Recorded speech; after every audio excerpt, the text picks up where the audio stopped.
In 2012, a young man was contesting to be a mayor in one of the largest cities in the United States.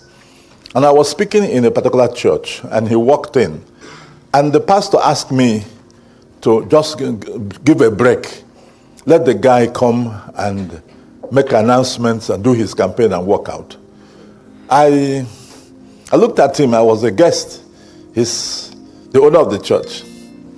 I scratched my head, left my Bible and everything, and went and sat down, but I was not happy. I was not happy. If you are a politician and you want to do campaign, and you invite people to a feud, fine. But if you come to a church and they're preaching the word of God, you should sit down and listen to that word. But I was a guest, and the pastor asked me to please come down, let the guy go up and talk. And so God saw I was really, really not happy. And I said, God, who is this guy? You and him, who is the senior? And God began to give me the story, download the story of the boy from when his mother brought him as a baby inside America. He was not born in the US. So when he finished and he came down, and the pastor thanked him for coming. He thanked the pastor, he was going. I said, hey!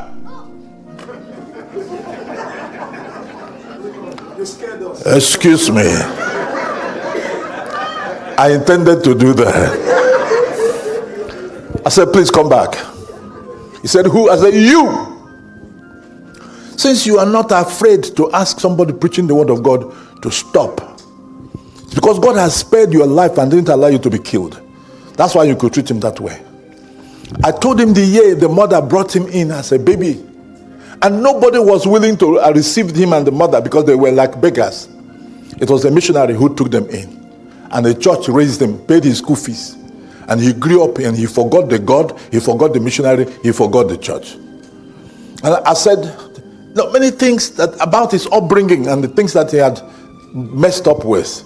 And so you have the God to come into the church, and they will stop preaching for you of all people, to make an announcement.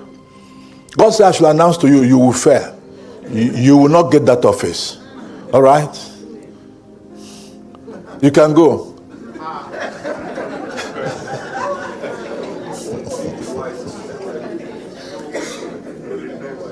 He refused to go.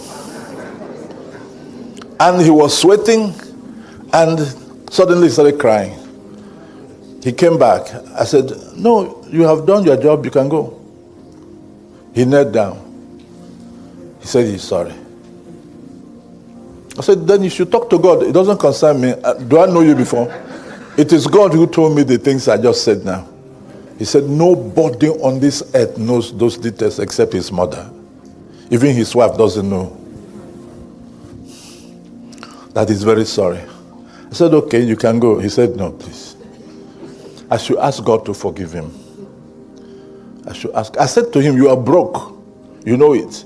If it's financing your campaign, you can't even finance it. So why do you want to be a mayor? He laid down on the floor and said, please, ask God to forgive me. And God said to me, tell him that because he has come back and is showing remorse, that he will forgive him not because of him. He forgive him because of his wife. That the wife calls upon him on a regular basis, and he is looking at her with pity. And God said, I'll give you that office, even if you don't go to campaign anywhere. But you know what? You make a commitment at this altar that when you get there, you will undo every work of wickedness, and you will correct things that are wrong for my sake. Is it a deal? He says, sir, anything God says now, I will do. I said, okay, I wish I can record it, but you just said it. If you deviate from it, you'll be in soup. I prayed for him. And then he went to the middle of the church and came back. I said, my friend, I was preaching. You stopped me. You want to campaign again? He said, no, sir. That he want to get my contact. So I said, you go. There's a white lady at the door on the right. That lady has worked for us for 30 years. Just stop there and ask her for my contact. She will give it to you. So, not long after, Well, he won the election. God gave it to him. And not long after he won the election and became the mayor, a few weeks after he called me, I had gone back to Nigeria, that he wants me in that city. The city is Miami. He wants me in Miami. I said, excuse me, son. I told you that I don't live in the United States. I told you I live in Nigeria. He said, yes, sir. But I also asked you to be my covering and my mentor, because no pastor had told me about my life like you. I said, did I accept? He said, yes, sir, you accepted. So I bought a ticket. I flew down there. And then we went out to a restaurant to talk. I said, so why did you ask me to come? He said, where does God live? Eh? I said, this is a theological question, not a political question. Do you want to be a pastor? He said, he knows where he's going. I said, okay. Everything I can remember about God and where he's living, I told him. So he said, where does Satan live? I said, in Job chapter 1, we are told that he's moving up and down. It doesn't have a fixed address. You know. He said, I know where he lives. I said, where? Have you found out? He said, yes, in the mayor's office where I just moved from. So you saw him there. He said, everything and everybody there is wicked. You have to do the wrong things. Join the occult, join the evil spirits in their group.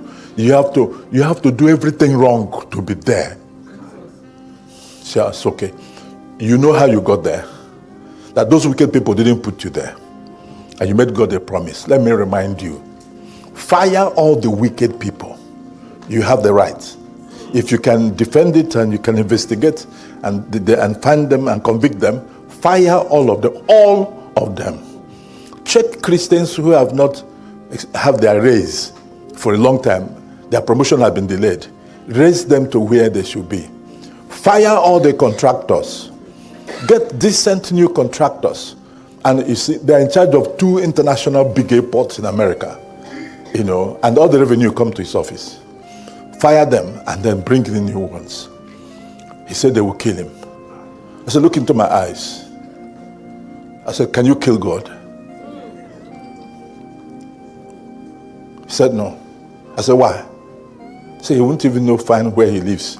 I said, fine. I said, fine. Your life is hid in Christ, in God. Trust me. You know, even if they fire you, the bullet won't work. So go ahead and do what God said to you to do. Otherwise, you are out. His hands was shaking on top of the table. So I left him. I prayed for him. I said, can I go back to Nigeria? He said, yes, sir. But in case I call you again, will you come? I said, yes, I will come. Now, that's a gate.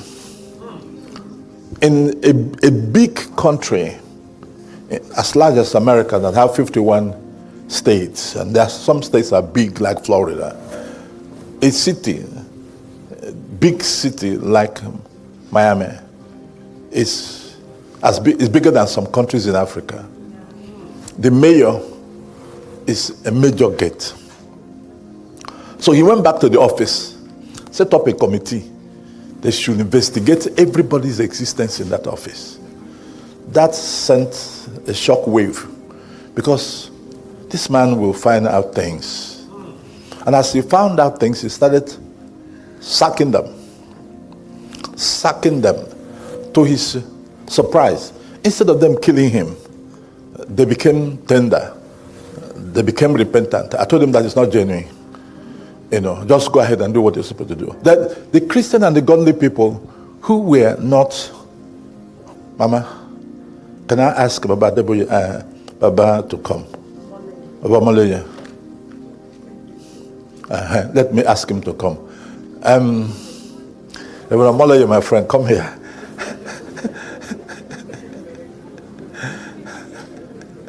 You know, there are people around you when you are talking, your strength is stronger.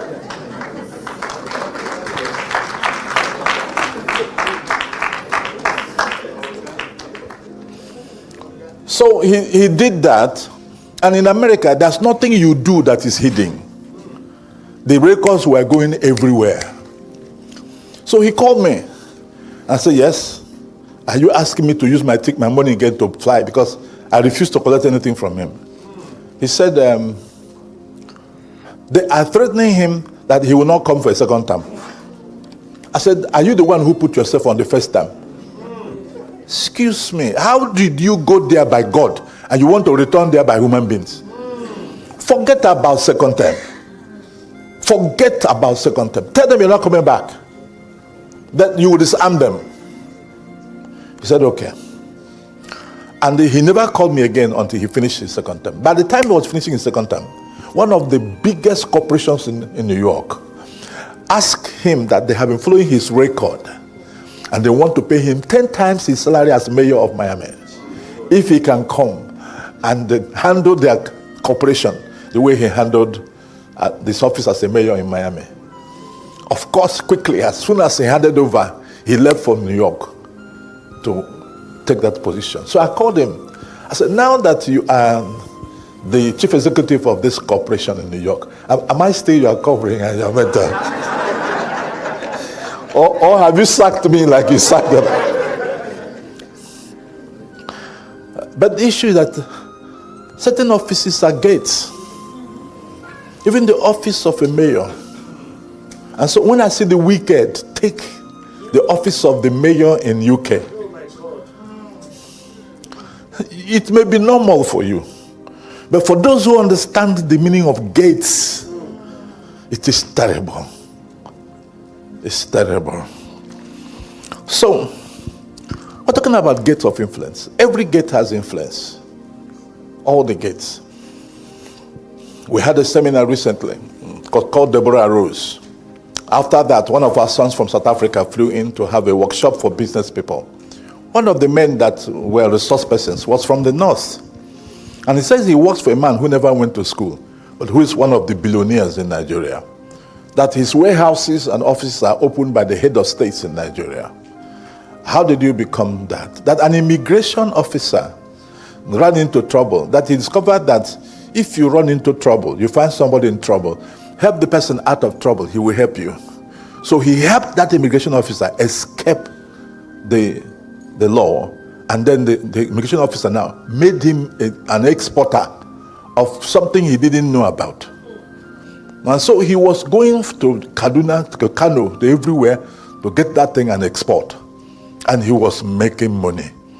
And then he started to buy land, a large acreage of land, to plant the things himself and to grow them.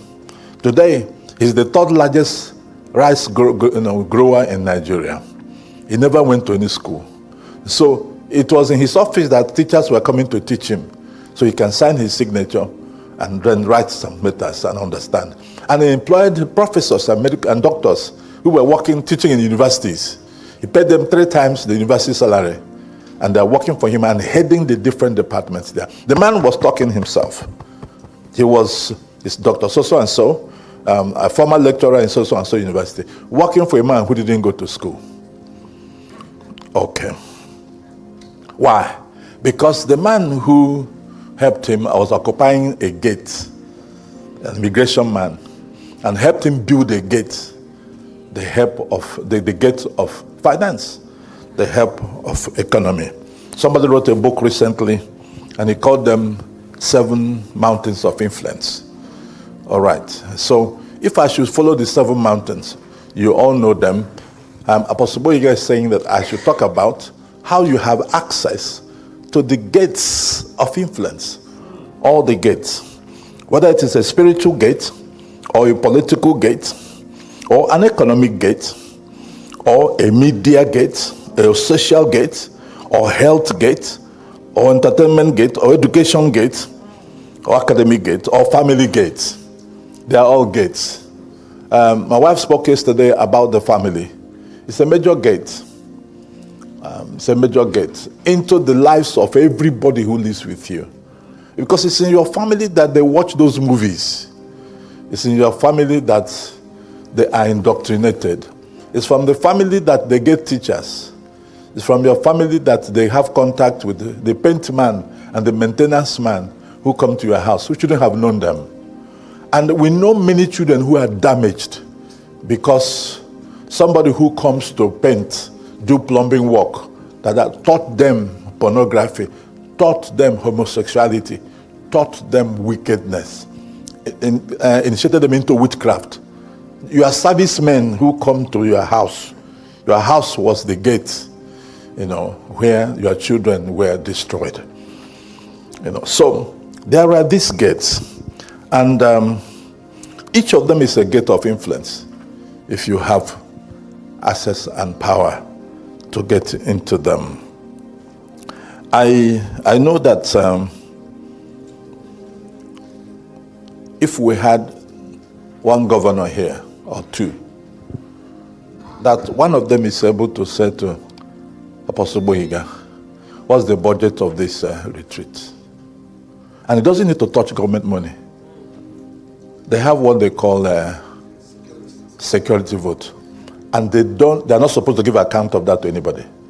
And two governors have told me that even if they don't touch government money, that their security vote is enough for them and their children and their grandchildren. Okay, so if they accumulate it for 4 years or 8 years, they'll be super wealthy. Okay, they have community social money. People in Nigeria, 1 month, the senators collect more than 1 billion every month. They're supposed to use in their senatorial zones or something, which they don't use. Okay, this is this is a community meeting. If they come in, I don't know how much the budget is, but he can give him 5 times the budget of this meeting, and he doesn't need to stress. You need to see this man of God pray for open heavens, to have money to pay as down payment to these people before your small money will come. I mean, if such men are born again and saved, and he has access to those gates, and they come to this meeting, you see all this jumping up and down, he's moving and making phone calls. You won't see him move anywhere. He will just stay one place, And he could do more. He could give scholarship to many, maybe to an extra 100, and take a bigger hall. So we need access to these gates. It doesn't matter how, from the backyard, from the front yard, gain access. Nehemiah was simply a chef or a table server or a wine, a cupbearer.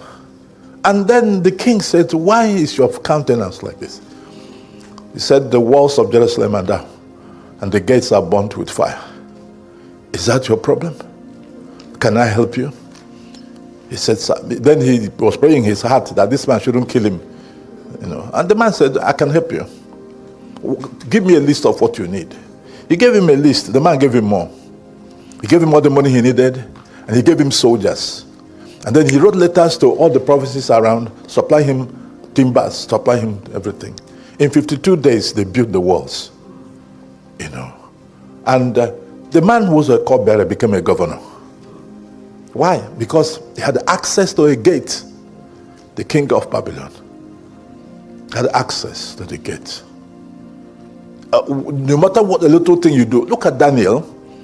He interpreted handwriting on the wall, even though God was angry with Belshazzar. After he finished, Belshazzar said to him, if you interpret it, you'll be the third in the kingdom of 127 provinces. And we will decorate you. The man can ask for a refurbishing of his house or a new duplex. He can ask for the best car in the world. Everything was going to be given to him. But he said to you, king, keep that gift for yourself, or you give it away to someone. But I'll give you the interpretation. Why he did that was because the man has annoyed God, the God of Daniel. And Daniel will not collect offering from a man who has offended God. Now, this is something we need to learn. Don't accept offering from everywhere. Don't accept. Elisha said to his servant, is it the time to pursue Naaman to collect offering? Don't you know that there are times you don't collect offering? Now, because you have collected offering at the time and from where you should not collect it, you have collected leprosy for yourself, for your children, for your grandchildren, and from every generation that could come out through you. Of course, that was the end of his life and generations. Don't collect from every and every source. you know. Okay, so gates of influence. If God enables you to contest for any election, please go ahead and contest. Go ahead and contest. And I want you to know that it's a fight. That's why I wrote the second book, Battles at the Gates. It was my experience with the mayor of Miami who told me that Satan lives there. And I told him, go and fight him. Go, don't ask for anything. Go, just go to war. And Miami will never forget him. And New York, where he is celebrating him. You have to get up one day and decide to fight at the gate. I've been preaching this thing for 22 years. And the church people will hear me and they will go. And then one of my sons in the Lord went to the chief executive of Diamond Bank, and who told him that he wants to run for governorship. He told him, I know a man who can mentor you and you become a governor. He asked the man who I am. He told him he's a preacher. He laughed. Preacher, what does he know about politics? He said, come. I was in a hotel in Lagos and they came. They came with a very good offering. I won't tell you. Because those in the north get better offering than those of us in the south. So I told him to go back with his offering, that I don't know him. And God has helped me to keep this hand clean for a long time. I don't want it defiled. So the person who brought him started pleading for him, that two of them had discussed these things before he came. That it is his money, his own, that he has a hotel, he has this, he has this. I said, okay, keep it on the table. So why are you here? He told me. I said, you want to be governor? Yes. Go and write a compendium. Go and put together the things you would do, and I will watch you do it, and we'll discuss them. If you want me to get involved. He went and did that. I said, okay, you can go and contest. So he went and contested in the name of a party that was not in Abia State, and he won. The Vice Chancellor of University of Nigeria called me and said, congratulations, your person has won. I said, fine. Announce it. He didn't talk to me again. Then they announced another person as the person who won. For 2 months, I couldn't talk with the Chancellor of University of Nsukka. Eventually, when I talked with him, he said, I had to leave that place with my life. My life was at stake. And after I talked to you, I had to hand over everything for them to handle. And so I told my protege, don't go to court. He said, why? Why? He went to court, from this court to another court, from this court, until he got to the court where they told him, we have awarded the man the office of the governor. He said, why? He said, we will announce the reasons later. How can you not say with the evidence before me, as the judge, I announce? You said you will announce, the evidence will be announced later on, but now you've given a verdict. He has spent billions, and I said to him, I told you, if you be listening, then you will go far. So now he has resigned from the bank. He had businesses that were going down. He had lawyers he had to pay. I said, I can't help you because I don't have those money. Said, okay, not long after, he now came back again. The time of the other people had passed. He wants to run. I said, okay. Which party do you want to run with? He mentioned the party. I said, no.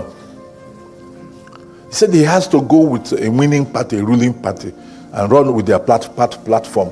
I said, no. They may be the ruling party, but you will fail. He looked at me and laughed. I said, you can go. I have spoken to you. I don't know what he told the person who brought him to me, but I'm sure he must have been sarcastic about that pastor and the things he says. Not long, 2 weeks after, that party announced another person as their flag bearer. And the 50 million with which he bought the form was gone. So I sent him a text. I said, Alant, you donated 50 million to this party. Can you donate half of it to us? didn't reply me. I know he was angry, you know. They had really hurt him very terribly. So now you have learned your lessons. Do you still want to run? He said, yes. I said, go and look for a clean party that nobody knows in this place. If you go and get it, I will come with you to the campaign field and you will win. He said he had disobeyed me 2 times and it didn't go well. But if you obeys me once and it doesn't go well, do I know the implication? I said, yes, I know. So he chose a party that nobody knew in Abia State. And I went for the first time in my life to his campaign. And I spoke to Abia people. And I said, you've known me for 50-something years in the field. I'm standing with this man. If you want to change, can we go with him? They screamed, yes. I said to him, it's done. You continue your campaign. I won't come out again, but it's done. So he was doing his campaign, and before he went for the day of election, he said he's coming to my house in the village, not in the town. That place I come from. He will come there. I didn't know why. This guy was fasting. I don't know for how long. I said, how many of you are coming? He wouldn't tell me. Because politicians, Elder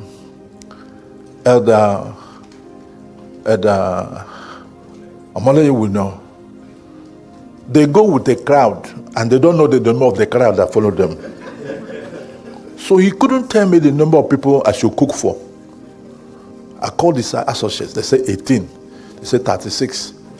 They said that. So I told my wife, they are not straightforward.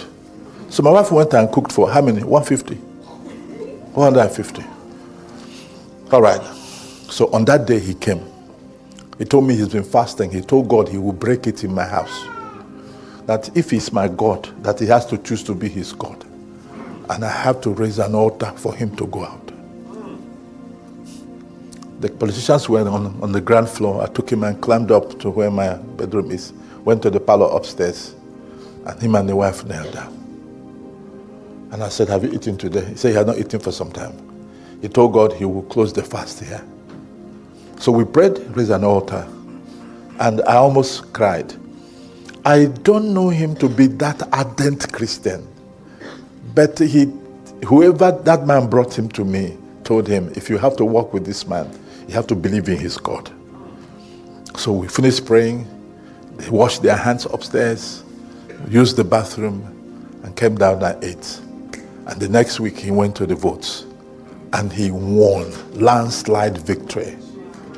And of course, the news came from above. The electoral commissioner was told to announce another person as the winner of the election. And I have told them that it's war. I told them it's going to be war, real war. Get your men armed. Get your boys armed. Fight to protect your votes. And so he got the press ready.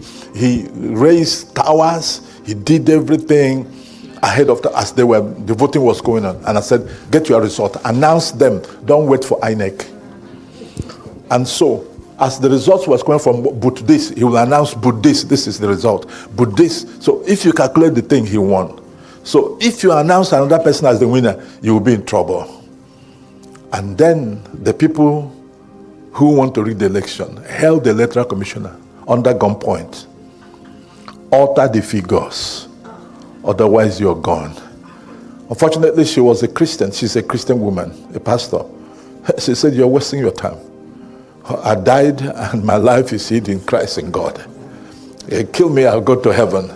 But all of you will go to hell.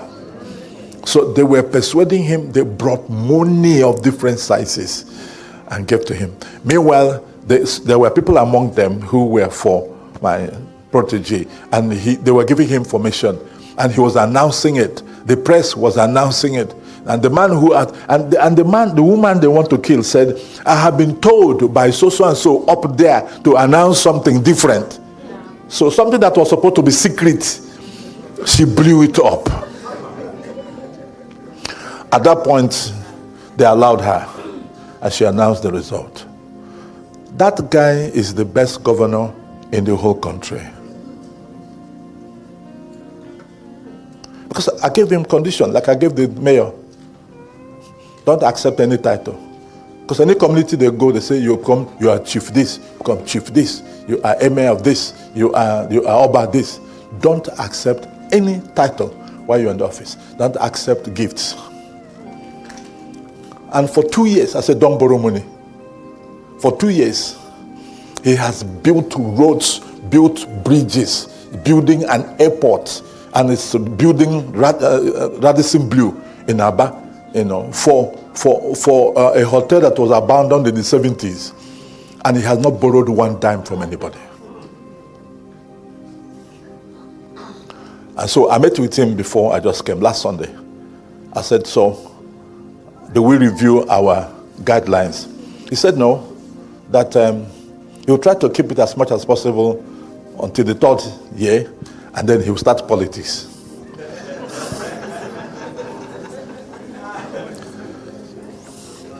But again, we had to renew our altar.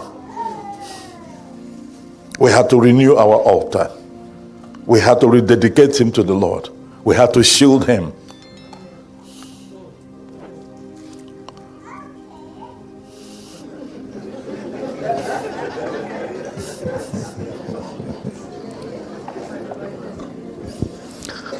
What did she say?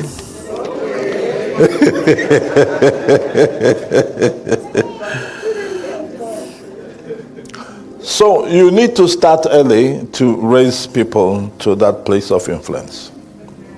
To work in the presidency, to be governors, to be senators, and here and there. You may have heard that my president has announced that he's pursuing a one-party country. How many of you have heard that? He announced it in a meeting in Lagos. But today, Peter Obi said, I'm going to oppose him on the platform of Labour Party. Labour Party is coming up. I'm not going with the names that they've been suspecting, because they are coming from the same source. Because some people are talking to him. You need to raise them to honor God. The politicians believe that power belongs to the people. But you need to raise people who believe that power belongs to God. David said, once I heard it, twice, my heart has accepted it, that power belongs to God. And when you raise them like that, and they grow up like that, then you have raised people of influence.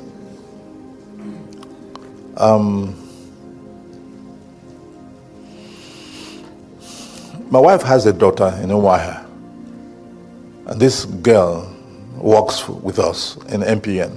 It's an apostolic woman. She's so helpful. She's so plain. She's so like a child. Apostle Boyiga knows her. And when Baba came to Port Harcourt, he saw her. So this January, I called her. I said, daughter, the Lord is about to make you what? What did I call her? Global celebrity. I therefore command the creation of the platform that will present you to the world as a global celebrity. She fell under the anointing. And I kept talking prophetic words that I didn't think about. They just came out, and her PA, who's a senior civil servant, was recording everything. I prayed for 2 other people. She went back to her house, made a t-shirt like the presiding bishop of Manchester made, and then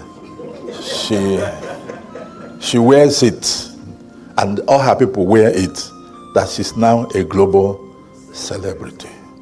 And that prophecy, she put it on continuous play, put it in her prayer room, and it keeps playing. After a few weeks, they discovered that all her land was covered by crude oil. Not a well, a sea of land covered by crude oil. The wealthiest woman in Africa, Lakija, was given an oil well by Babangida. oil well. This daughter can make 50 wells out of what she has. Okay. I said, baby, shh, before they kill you. Because the neighbors, the family members, if they get to know, if she takes her time and they do their legal documentations and they begin to explore the oil, she'll be the wealthiest girl or lady in the world. So I called her and said, baby, that's what I call her. I said, am I still your father? He said, till tomorrow. He said, my papa, not my papa. I said, now that this thing has come, I hope the thing will not become a small God.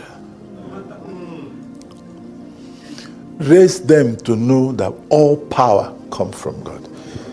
Even the prophetic word that created the crude oil came from God. Her father was a chief that married several wives, gave them land. Oil has never been found in that area. But when God spoke, crude oil appeared. Before I close, I want to talk to the fathers because I'm going to pray some strong prophetic prayers. That's why I brought this. I want to read it. Some of you know about Brexit and were confused about it. There's a lady called Theresa May who was the, what do you call him? Prime Minister here in UK. When she was 18 years old, she talked to the father that I want to be the first female Prime Minister in UK. The father said, the father was a pastor. He was an Anglican pastor when clergymen feared God in UK. And the father said, okay, that place is a hard place. It's a place of influence, a place of power. People come with their gods to break in. If you will submit to God and listen to me, we will get there. So when Margaret Thatcher became Prime Minister of UK, the man was still alive. The lady had grown now in the hierarchy in government. He went to the father. He said, God has disappointed me. This lady has become the first female Prime Minister in UK. The father said, that lady is older than you and may have been praying the same prayer you are praying. So God doesn't have favorites. God just, honored himself. So keep praying. She will come down and your turn will come. And then her turn came to bring Britain out of Obama's web. Do you know why the female Chancellor of Germany left office? Because she allowed 1 million of this refugees to come into Germany because of pressure from Obama. Okay, let me tell you this lady. This one obeyed God, brought Britain. There were mixed feelings, but she obeyed God, saved Britain 1 million of these strange people that Prophet Islam wants to bring to Christ. Maybe if 1 million, I'm just being careful, I'm not talking anyhow. If 1 million went into Germany, maybe 2 could have come into Britain because they already have plenty of them inside Britain. And God didn't want that. He raised a female voice who could say no. And I like women. When they say no, no means no. A man will think about it and think, but the woman. And so, what of Chancellor Angela Dorothy Merkel? The father was also a pastor. It was from when she was 8 years old. Or did I get it wrong? No, the woman in Britain here, it was when she was 8 years old that she talked with the father. The woman in Germany, it was when she was 18 years old that she talked with the father. And both fathers coached their daughters. And Angela Dorothy Merkel became the first female chancellor in Germany. And she won the seat of the chancellor in 2005, won that seat again after 4 years, in 2009, won it again in 2013, won it again in 2018. Yes, and she was to win it the 5th time. A few days to that time, pressure, campaign of how she opened the country, and then these strange fellows that were giving tough time to police, pressure on their resources. She discovered that what was against her was more than the gains she has been having. She resigned. She said somebody else can take over. You know, you can raise them to take over gates of influence and stay there forever. That lady could have been there for 7 times. But after 4 times, because she listened to Obama, she listened to social media, and she granted access, strange beast flooded her country, ate the economy. They are not listening to the police. They challenge the authorities. With terrorism attacks, they had to go to close. One day, 5 mosques, gathered them and put them in the airport and sent them back to where they came from. But it's too late. There are too many. It cost her position of influence. What I'm saying is that we're talking about how to move the gospel. Huh? It's better when you are in such positions. It's better when because the resources are in your hand.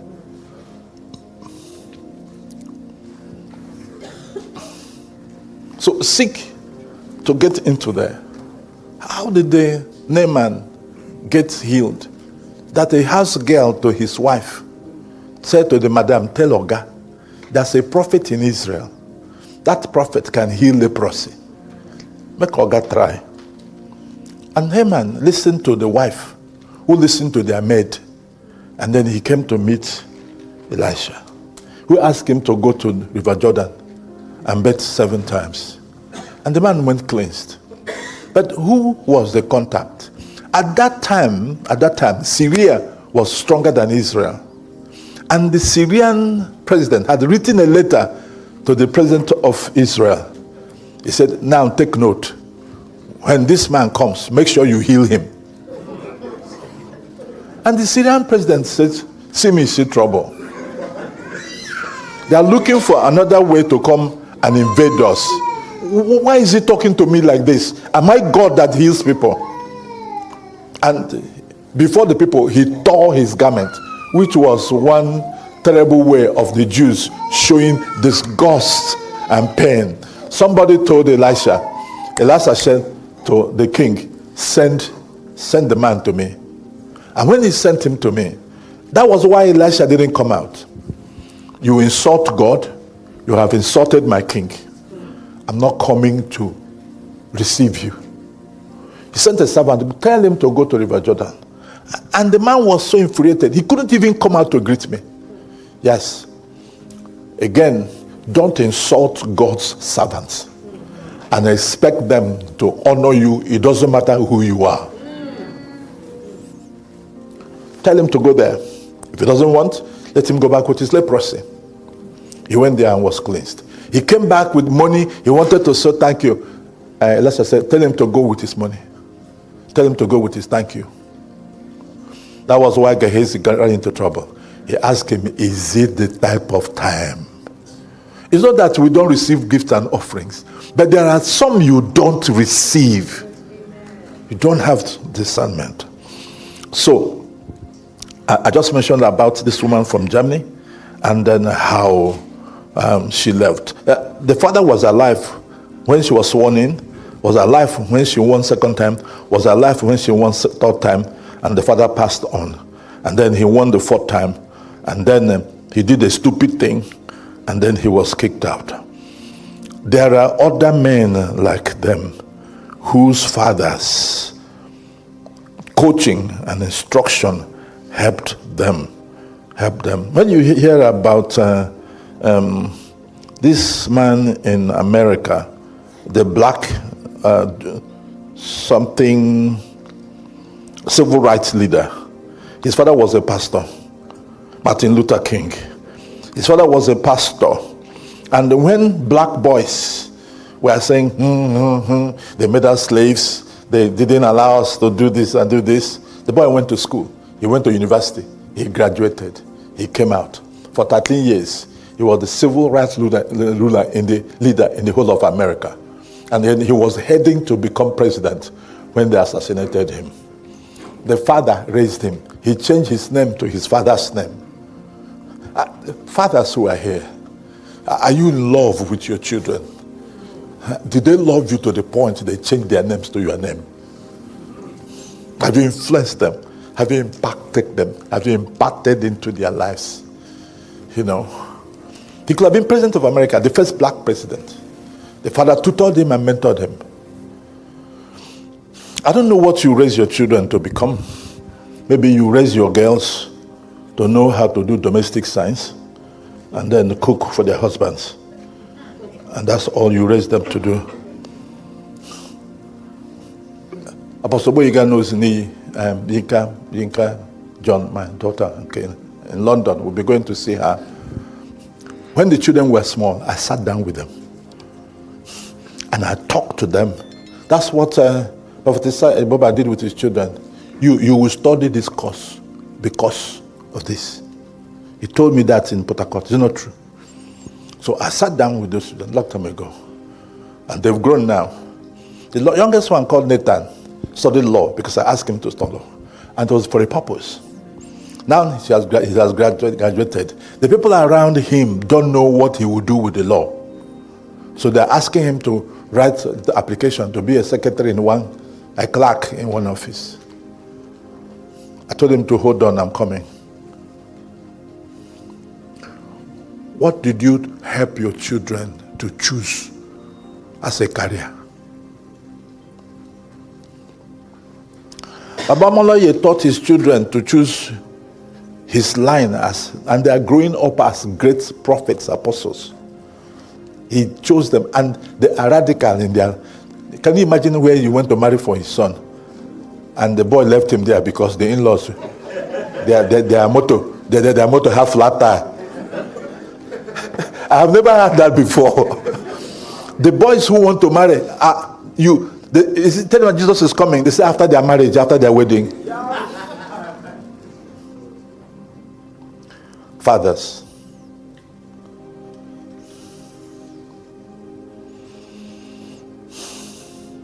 we can raise our children to occupy gates of influence, to help you, to help the church, to help your city. And the wicked will not be coming up with the regulations